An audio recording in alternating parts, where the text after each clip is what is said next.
So hi అండి, ఎలా ఉన్నారు మీరు అందరూ? నేను మీ ప్రవీణ్ని. Welcome back to head of Telugu channel. So ఇది one of the important topic కాబట్టి లైక్ టార్గెట్ అయితే 300+ లైక్స్. అలానే ఇది ఒక నిజమైన ఎక్స్పీరియన్స్. అంటే ఎవరైతే నా ఫ్రెండ్ ఉన్నారో వాళ్ళు ఫేక్ ఎక్స్పీరియన్స్ పెట్టి ఒక కంపెనీకి వెళ్ళారు, అలానే 2 ఇయర్స్ ఆ కంపెనీలో వర్క్ చేశారు, కానీ ఆ తర్వాత దొరికిపోయారు. సో దొరికిపోయిన తర్వాత వాళ్ళకి ఏంటి లీగల్ ప్రొసీజర్ ఏంటి, వాళ్ళకి ఏమైంది, వేరే కంపెనీలో ఏమైనా ఆపర్చునిటీస్ వచ్చాయా, అసలు ఎక్స్పీరియన్స్ సర్టిఫికేట్ ఇచ్చారా లేదా, అసలు ఆ ఫేక్ డాక్యుమెంట్స్ ఎక్కడి నుంచి వచ్చాయి హైదరాబాద్లో, ఇవన్నీ కూడా ఈ వీడియోలో డిస్కస్ చేస్తామండి. సో మీకు ఏమైనా డౌట్స్ ఉంటే అసలు ఫేక్ పెట్టి వెళ్ళొచ్చా, దొరికిపోతామా, లేదంటే దొరికిపోయిన తర్వాత ఏమవుద్దా, ఏమైనా డౌట్స్ ఉంటే కామెంట్ చేయండి, నేను డెఫినెట్గా రిప్లై చేస్తాను. Okay, so let's get started into the video. ఈ మొత్తం ఏదైతే నేను మీకు ప్రాసెస్ చెప్తున్నానో ఇది నా ఫ్రెండ్కి జరిగిన ప్రాసెస్. సో ఆయనతో డిస్కస్ చేసిన తర్వాతే, నేను ఆయన పేరు చెప్పను, బట్ అదంతా కూడా నిజమే ఏదైతే ఉందో. వాళ్ళెవరో కూడా యూట్యూబ్లో వచ్చి ఇలా చెప్పరు కదండి, నేనైతే ఫేక్ పెట్టాను, నేను దొరికిపోయాను అనేసి. సో ఏం రివీల్ చేయను, బట్ ఒకవేళ మీరు కానీ అలాంటి సిచ్యువేషన్లో ఉంటే ఏం చేయాలి, ఎలాగ ఎస్కేప్ అవ్వాలి, ఏంటి ప్రాసెస్ అనేది నేను మీకు క్లియర్గా ఎక్స్ప్లెయిన్ చేస్తాను. So let's get started in the video. So ఏంటంటే ఫేక్ ఎక్స్పీరియన్స్ చాలా మంది పెడతారండి. సో ఈ ఫేక్ ఎక్స్పీరియన్స్ పెట్టిన వాళ్ళు majority of the people career gap people ఉంటారు. సో వీళ్ళు ఏం చేస్తారంటే, ఒక 2014-15లో స్టార్ట్ చేసిన ఎడ్యుకేషన్ 16-17లో అయిపోయిన తర్వాత వీళ్ళు జాబ్ సెర్చ్ చేస్తారు, లేదంటే మీరు ఏం చేస్తారంటే మీరు గవర్నమెంట్ జాబ్స్కి ప్రిపేర్ అవుతారు. కానీ ఒక మూమెంట్ ఆఫ్ టైంలో మీకు అర్థమైంది ఏంటంటే, లేదు నాకు గవర్నమెంట్ జాబ్స్ రావట్లేదు, నేను ఐటీలోకి వచ్చేయాలి, ఐటీలో అయితే ఈజీగా జాబ్స్ వస్తాయి. సో ఈ డైలమాలో మీరు ఏం చేస్తారంటే 2-3 ఇయర్స్ వేస్ట్ చేసుకొని 2022, 2023 ఇలాగ ఏం చేస్తారంటే మీరు, ఓకే నేనైతే ఒక ఫేక్ ఎక్స్పీరియన్స్ పెట్టి వెళ్ళాల్సిందే అనే దాని మీద మీరు డిసైడ్ అయిపోతారు. సో అలానే నా ఫ్రెండ్ కూడా గవర్నమెంట్ జాబ్స్ ప్రిపేర్ అయ్యాడు. సో 4 ఇయర్స్ గ్యాప్ అయితే ఉండిపోయింది 2016 తర్వాత 2020.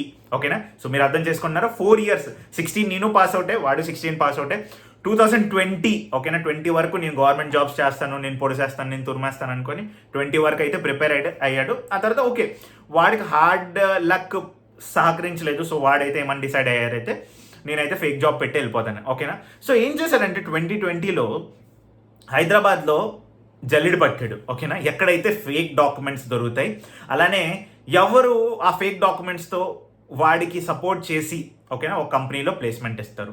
సో అలా చాలా కంపెనీస్ దగ్గరికి వెళ్ళారు. ఇప్పుడు ఏంటంటే చాలా కంపెనీస్ ఏం చేస్తాయంటే, నేను ఒక ఎక్స్ అమౌంట్ తీసుకొని నీకు బ్యాక్ డోర్ పంపిస్తాను, ఇదొక ఆప్షన్ ఉంది. నేను ఒక ఎక్స్ అమౌంట్ తీసుకొని నీకు డైరెక్ట్గా జాబ్ నీకు ఇప్పిస్తాను, మిగతా అంతా నీ బాధ్యతే. ఓకేనా, అంటే జాబ్ లోపలికి వెళ్ళిన తర్వాత నీ బాధ్యతే, అంటే నువ్వు ఏం చేస్తావు, నువ్వు అక్కడ సర్వైవ్ అవుతావా లేదా, అదంతా మాకు సంబంధం లేదు, నీ బాధ్యతే. మూడో రకం ఎలా ఉంటుందంటే, నువ్వు మాకు ఏం డబ్బులు ఇవ్వక్కర్లేదు, నీకు ఆఫర్ లెటర్ మేము ఇప్పిస్తే నీది సమ్ అమౌంట్ ఆఫ్ శాలరీ వస్తుంది కదా, ఆ శాలరీ 3 months శాలరీ మాకు ఇచ్చే, లేదంటే 4 months శాలరీ మాకు ఇచ్చే.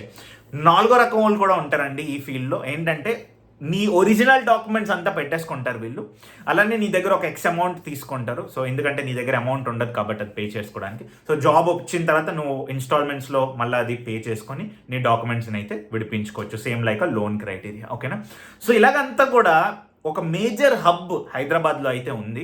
సో నా కంపెనీస్ కూడా చాలా వరకు తెలిసాయి ఏంటంటే ఇలా ఫేక్ సర్టిఫికెట్స్ ఇస్తున్నాయి. వాళ్ళే హెచ్ఆర్ పేర్లతో సహా ఎవరికి కాల్ చేస్తే ఎలా రెస్పాండ్ అవ్వాలితో సహా మొత్తం మీకు గైడెన్స్ ఇస్తారు. నీ 3 years ఎక్స్పీరియన్స్, నీ 4 years experience, pay slips, PF మాత్రం ఉండదండి. So one of the important thing ఏంటంటే, మీకు పిఎఫ్ అంటే ఏదైతే ఎంప్లాయీ ప్రొవిడెంట్ ఫండ్ అంటారు. సో ఎవరైతే జెన్యూన్ క్యాండిడేట్స్ ఉన్నారో వాళ్ళకైతే గవర్నమెంట్లో పిఎఫ్ అకౌంట్ ఉంటుంది. పిఎఫ్ అకౌంట్లో మీ నెల శాలరీ, ఒక జెన్యూన్గా మీరు వర్క్ చేసి ఉంటే శాలరీ కూడా క్రెడిట్ అవుద్ది. ఈ ఫేక్ క్యాండిడేట్స్కి పిఎఫ్ అయితే ఉండదు.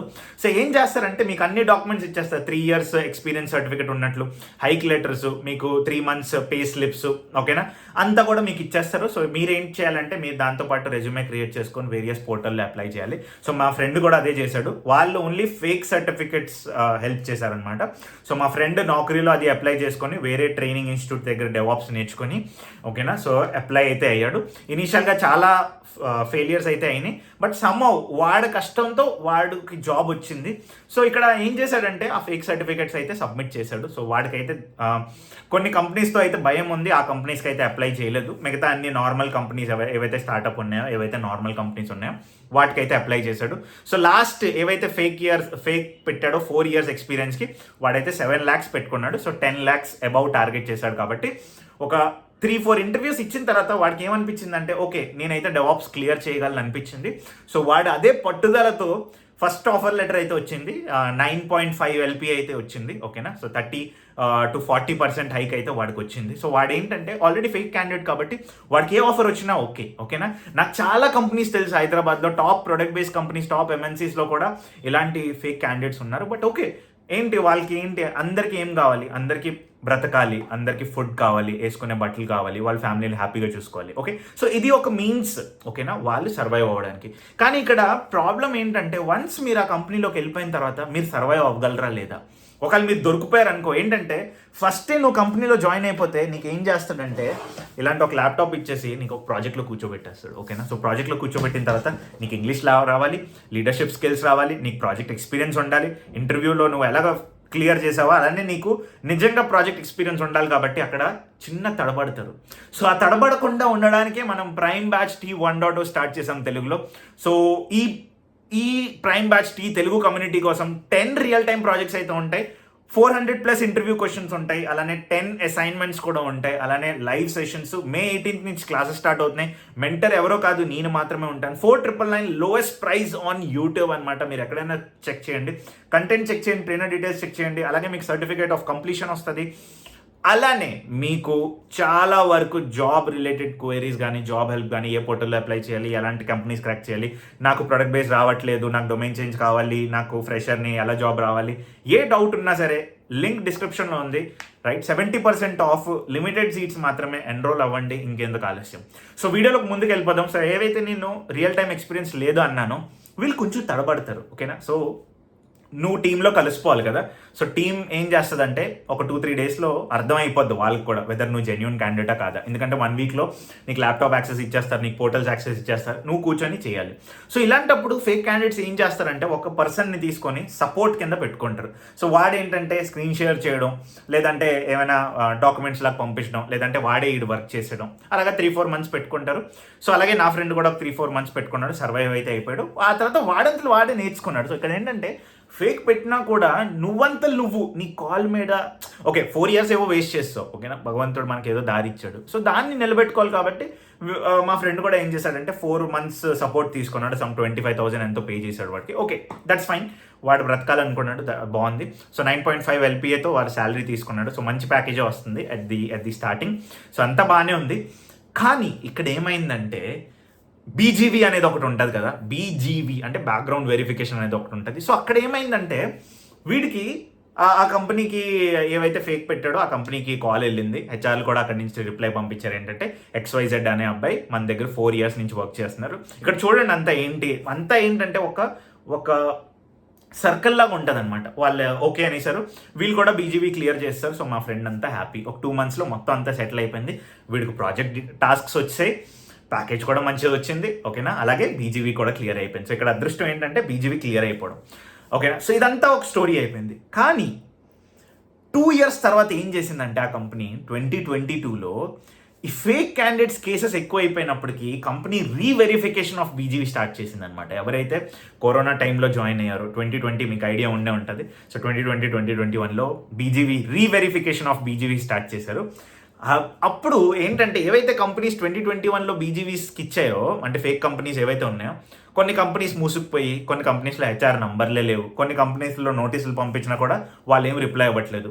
సో అలాంటప్పుడు మా ఫ్రెండ్ దొరికిపోయాడు. అంటే ఏంటంటే వీళ్ళు రీవెరిఫికేషన్ ఆఫ్ BGV చేసేటప్పుడు వీళ్ళు ఏవైతే ఈమెయిల్స్ కానీ, కాంటాక్ట్స్ కానీ ఏవైతే ఆ వెరిఫికేషన్లో సబ్మిట్ చేశారో ఈ జెన్యూన్ కంపెనీ ఆ ఫేక్ కంపెనీకి పంపిస్తుంది అనమాట, ఈ క్యాండిడేట్ ఉన్నాడా లేదా అనేది. అక్కడి నుంచి ఏం రెస్పాన్స్ రాలే.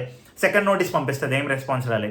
ఆ తర్వాత థర్డ్ నోటీస్కి ఈ క్యాండిడేట్నే ఒక మీటింగ్లో తీసుకొని భయ ఏంటి నీ కంపెనీ ఉందా లేదా అనేది అడుగుతారు. వాళ్ళు ID కార్డ్ అడుగుతారు. ఓకేనా, నీ మేనేజర్ డీటెయిల్స్ అడుగుతారు. అప్పుడు ఏదో ఇచ్చుంటావు, నువ్వు అబద్ధం ఇచ్చావు కాబట్టి నీకు మళ్ళీ అడిగినప్పటికీ నువ్వు అబద్ధంగా దొరికిపోతావు. సో అలాగా 2 years తర్వాత 2022లో మా ఫ్రెండ్ అయితే దొరికిపోయాడు అలాగా. సో అన్ఫార్చునేట్లీగా ఏం చేశారంటే వాడిని పిలిచారు క్యాబిన్లోకి. ఓకేనా, వాళ్ళు మేనేజర్ పిలిచారు. ఏముండదండి, ఒకవేళ మీరు దొరికిపోతే మాత్రం చూడండి 2 రకాలు అవుతాయి. ఒకటి, ఏవైతే నువ్వు ఎక్స్పీరియన్స్ ఇప్పుడు వరకు గెయిన్ చేసావో 2 years ఎక్స్పీరియన్స్, కంపెనీ నీ ఎక్స్పీరియన్స్ని, నీ వర్క్ని గుర్తించి నీ మేనేజర్ నీకు సపోర్ట్ చేస్తూ రైట్? నీకు ఆ జెన్యూన్ ఎక్స్పీరియన్స్ ఇచ్చేస్తారు 2 ఇయర్స్ది కంపెనీ నుంచి. గ్రేస్ఫుల్ ఎగ్జిట్ అంటే ఏంటంటే, గ్రేస్ఫుల్ ఎగ్జిట్ ఏంటంటే నీ మీద ఎలాంటి లా సూట్స్ లేదంటే సమన్స్ లేదంటే ఎఫ్ఐఆర్ కానీ ఏమీ అవ్వకుండా నిన్ను గ్రేస్ఫుల్గా ఒక జెన్యూన్ క్యాండిడేట్ లాగా నిన్ను కంపెనీ నుంచి తీసేస్తారు. మూడో వ్యక్తికి కూడా తెలియదు. హెచ్ఆర్, నీ మేనేజర్, నీకు మాత్రమే, అంటే టీంలో ఎవరైతే ఉన్నారో వాళ్ళకి మాత్రమే తెలుస్తుంది. సెకండ్ ఏంటంటే, నీకు సమన్స్, నోటీసు, ఎఫ్ఐఆర్ నీ మీద ఫైల్ అయిపోద్దండి. సో కంపెనీస్ ఏం చేస్తాయంటే, వీడు ఏవైతే అంటే మా ఫ్రెండ్ ఏవైతే ఎన్నైతే ఇయర్స్ ఉన్నాడో 2 ఇయర్స్, ఓకేనా, పర్ మంత్ 9 అంటే సమ్ ఎక్స్ అమౌంట్ తీసుకున్నాడు అనుకోండి, ఓకేనా. So 24 months into X amount divided by company ఎంతో పర్సంటేజ్ వేసుకొని అది రీపే చేయమంటుంది. అలానే కంపెనీ ఏమంటుంది అంటే, వీడిది ఏవైతే పిఎఫ్ వీళ్ళు జెన్యున్గా క్రియేట్ చేశారో యూఏఎన్ పోర్టల్, ఓకేనా, అలానే వేరియస్ కైండ్స్ ఆఫ్ పోర్టల్స్ ఉంటాయి, ఓకేనా, ఇండియాలో. సో అన్ని పోర్టల్స్లో వీడినైతే బ్లాక్ లిస్ట్ చేస్తారనమాట, వీడి పేరుని అయితే బ్లాక్ లిస్ట్ చేస్తారు. సో యూజువల్గా కంపెనీస్ సెకండ్ దానికి కంపెనీస్ ఏంటంటే, ఓకే వాడిదో వచ్చాడు ఇప్పుడు దొరికిపోయాడు, ఓకే వాడి లైఫ్తో ఎందుకు మనం ఆడుకోవాలి, ఎవరైనా అదే అనుకుంటారు కదా భయ్య. వచ్చావు మా దగ్గర వర్క్ చేసావు, you got a good name in our team and you were gelled with our team, so why we have to harm you, we will do a graceful exit అన్నట్లు వాడికి 2 years ఎక్స్పీరియన్స్ ఇచ్చి some 10.5 ఎంతో hike 10% ఎంతో వచ్చింది వాడికి. So 10.5 LPAతో వాడు graceful exit అయితే తీసుకున్నాడు. ఇదంతా కూడా వాడి అదృష్టం అని అనుకోవాలి. బట్ మీరందరూ కూడా ఇలా ట్రై చేయకండి. ట్రై చేస్తే మాత్రం, దొరికిపోతే మాత్రం చాలా కాన్సిక్వెన్సెస్ ఉంటాయి. ఎఫ్ఐఆర్ కట్ అయిపోతే ఇంకెవ్వరో కూడా మీకు జాబ్ ఇవ్వరు. ఎందుకంటే వన్స్ నీ పేరు మీద ఎఫ్ఐఆర్ కట్ అయిపోతే నీ డేటా అంతా సెంట్రల్లో ఉంటుంది, అంటే సెంట్రల్ పోలీస్ హబ్ అనే దాంట్లో నీ ఎఫ్ఐఆర్ ఐడి అంతా రిజిస్టర్ అయిపోయి ఉంటుంది. సో ఎఫ్ఐఆర్ కట్ అయిపోతే నెక్స్ట్ ఏదైనా కంపెనీకి నువ్వు జెన్యూన్గా వెళ్ళినా కూడా ఆ కంపెనీ నిన్ను తీసుకోదు. సో అక్కడ చాలా ఇష్యూస్ అవుతాయి. సో జాగ్రత్తగా ఉండండి. ఎవరైతే ఇలా ఫేక్ పెట్టి వెళ్ళారు, ఎవరైతే ఇలా ఉన్నారో, ఒకవేళ మీరు ఫేక్ పెట్టి వెళ్ళారు, ఇప్పటి వరకు మీకు దొరకలేదు, ఓకేనా, మీరు ఏం దొరకలేదంటే మీరు చేయాల్సిన నెక్స్ట్ స్టెప్ ఏంటంటే ఆ కంపెనీ నుంచి ఎగ్జిట్ అయిపోండి. ఏవైతే ఫేక్ ఎక్స్పీరియన్స్ పెట్టారో అది ఇంకో వాడకంటే, ఏవైతే జెన్యూన్ ఎక్స్పీరియన్స్ ఉందో 1 year ఉన్నా సరే, జెన్యూన్ ఎక్స్పీరియన్స్ మీద 10 LPA ఉన్నా సరే, ఒక 12 LPAతో వేరే కంపెనీకి వెళ్ళిపోయి హ్యాపీగా ఉండండి. ఎవరు ఏం చేయడు మీకు, ఓకేనా. ఇది నా సజెషన్, ఒక బ్రదర్గా చెప్తున్నాను అనుకోండి. ఎందుకంటే చాలా చాలా కేసెస్ వస్తున్నాయి మనకి ఇలాగా. సో మీరందరూ ఈ కేసులో పడి ఏంటి లైఫ్ అంతా స్పాయిల్ చేసుకొని, ఓకేనా, ఏం అవ్వకూడదు అనేదే నా మెయిన్ ఉద్దేశం. మా ఫ్రెండ్ అయితే మళ్ళీ ఏం చేశాడంటే, ఆ 2 years సర్టిఫికేట్ పెట్టుకొని ఆల్రెడీ ఆ ప్రాజెక్ట్లో నేర్చుకున్నాడు. సో వాడు అలాగే గ్రేస్ఫుల్ ఎగ్జిట్ తీసుకొని వేరే కంపెనీలో అయితే జాయిన్ అయిపోయాడు. బట్ ఈ కంపెనీ వాళ్ళకి ఎవరైతే నెక్స్ట్ కంపెనీ బీజేపీకి పంపించిందో వాళ్ళని కూడా ఏం అనలేదు. వీళ్ళు జెన్యూన్గా ఓకే చేస్తారు, అంతా క్లియర్ అయిపోయింది. అన్ని టైంలో ఇలా కేసెస్ ఉండవు. సో చాలా మందికి చాలా రకాలుగా various scenarios, various use cases ఉంటాయి. సో మీరు ఎవరైనా ఈ ఫేక్ ఎక్స్పీరియన్స్తో బాధపడితే కమెంట్ చేయండి. ఏమైనా నేను హెల్ప్ చేయగలిగితే I will try my best. So ఇంకెందుకు ఆలస్యం, మీ స్కిల్స్ని అప్గ్రేడ్ చేయండి. HeyDevOps ప్రైమ్ బ్యాచ్కి 1.0తో. నేను మీ mentor and teacher. This is Praveen Singampalli signing off from this video. Genuine story, right, and ఇలాంటివి చాలా తక్కువ అవుతాయి. లక్ అందరికీ ఫేవర్ చేయదు, ఓకేనా. లక్ ఫేవర్స్ ద ఫార్చ్యూన్, అంటే వాడక్కడ fortunate enough to come out of that issue, ఓకేనా. బట్ అందరికీ అలాగ ఉండదు. సో మీరైతే జాగ్రత్తగా ఉండండి, తస్మాత్ జాగ్రత్త, ఓకేనా. This is Singam signing off from this video. Take care, by.